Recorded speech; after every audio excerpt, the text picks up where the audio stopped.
বাহ, খুব সুন্দর লাগছে। বাচ্চাদের মন ভরে যায় সন্ধ্যার পরে। প্রত্যেক দিন এরকমই সবাই আসেন এখানে পার্কের মধ্যে।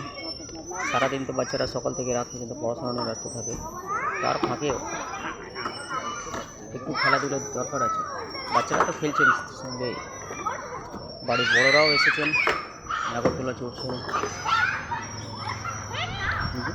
খুব ভালো, খেলাধুলো খুবই দরকার, তাহলে বাচ্চাদের মাথাটা ফ্রেশ থাকে, মাইন্ডটা ফ্রেশ থাকে। নাহলে সকাল থেকে শুধু পড়া আর পড়া নিয়ে মাইন্ডটা ওদেরও মাঝে মাঝে হ্যাং করে যায়।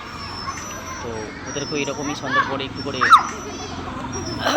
খেলাধুলা আসলে পরে ওদের মাইন্ডটা ফ্রি হয়ে যায়, তাতে মনে হয় পড়াশোনাটা আরও ভালো হয়। তা নাহলে সবসময় আমরা বাড়িতে বাচ্চাদেরকে চাপ দিই যে পড়াশোনা করে, পড়াশোনা করে।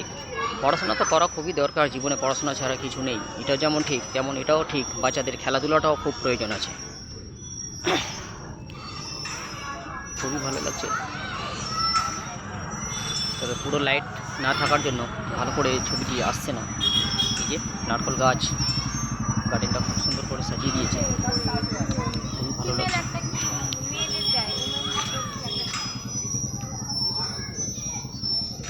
অনেক বাচ্চারা এসেছেন, সঙ্গে তার বাবা মারাও এসেছেন এখানে বাচ্চাদের সঙ্গে, তারাও আনন্দ এনজয় করছে। যাই হোক, সবাই এরকম এনজয় করো, ভালো থেকো।